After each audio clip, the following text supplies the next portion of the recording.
Hi, and thank you for visiting my channel. For more information, kindly subscribe and follow. Now let's get started.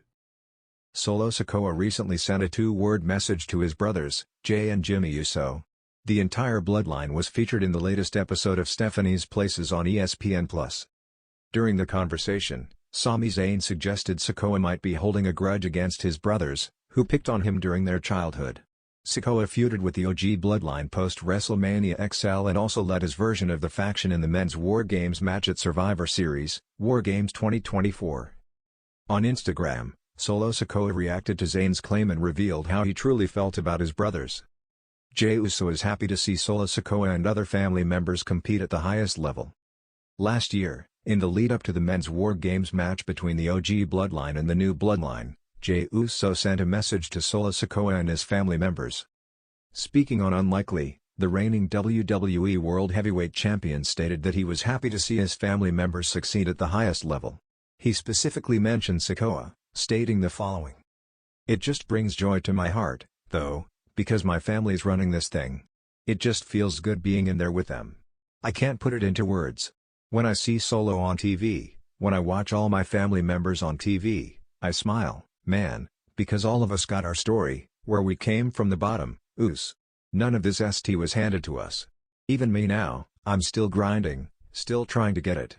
But we got it now, oos." Sikoa is currently involved in a storyline with Jacob Fatu, who became the United States Champion at WrestleMania 41.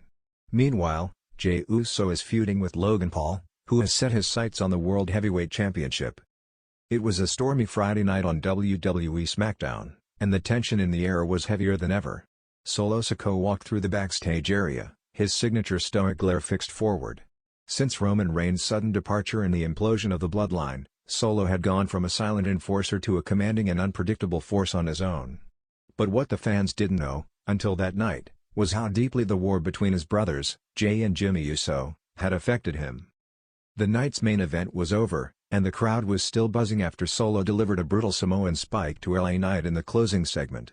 Yet what came after would dominate the WWE Universe's conversation for days. As the cameras cut to the backstage area, Solo stood alone in a dimly lit corridor, his arms crossed and his eyes locked on the camera lens like a man with a purpose. Paul Heyman, who had been trying for weeks to control the unpredictable Sikoa, was nowhere to be seen.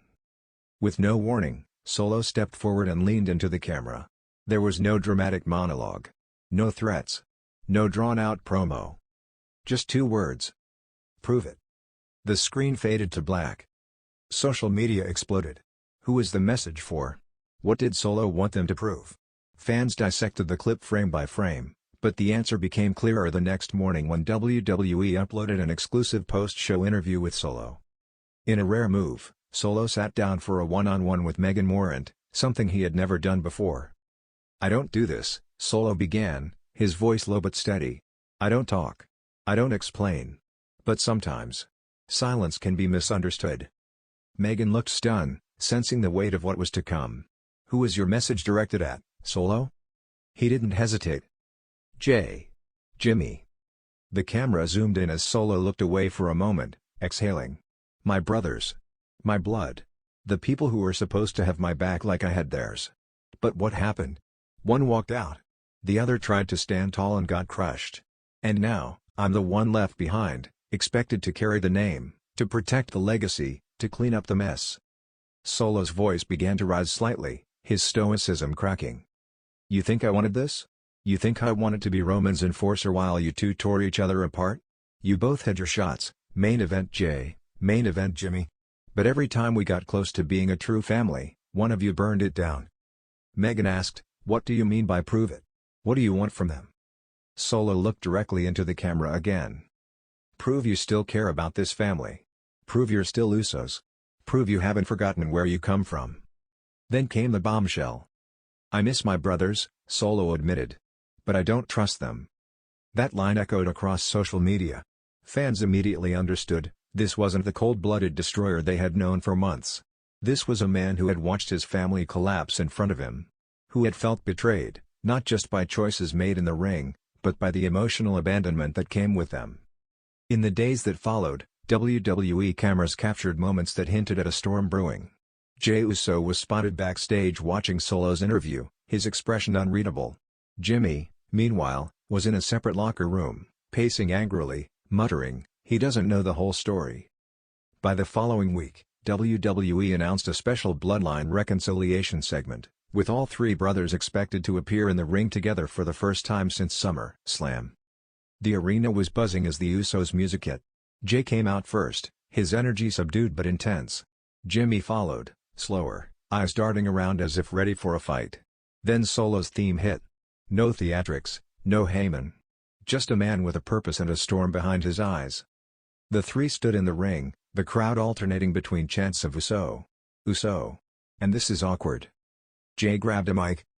Solo, he said, voice tight, I heard what you said. And you're right. We messed up. I messed up. But I never stopped loving you, Us. I just didn't know how to fix things. Jimmy chimed in next. You say we left you. But you forgot who took the first hit when Roman lost his damn mind. Who stood in front of you and said don't go down with him. I was trying to protect you. Solo nodded, silently taking it all in. Then he stepped forward and grabbed the mic. This ain't about Roman anymore, Solo said. This is about us. The three brothers who grew up fighting in the dirt, dreaming of the big stage. We here now. But we not together. He paused. I ain't here to beg. I'm here to give you a choice. Solo looked at both of them. You want to be family again? Prove it. Then, without another word, he dropped the mic and walked out of the ring. The Usos stood there, stunned, as the crowd roared, not for a match, but for something even rarer in wrestling, raw, emotional truth. Backstage, Paul Heyman was shown watching the whole thing from afar, his hand on his face, muttering, what have we done? The path forward wasn't clear, but one thing was, Solo Sikoa wasn't just the silent assassin of the bloodline anymore. He was the heart that had been wounded in silence for too long, and now, finally, he had spoken. And in just 2 words, prove it, he may have reshaped the future of the bloodline forever. Would Jimmy and Jey rise to the challenge and reclaim the unity they once had?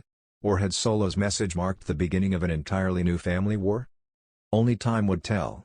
But the one thing that was certain? Solo Sikoa had made his voice heard. And his brothers were listening.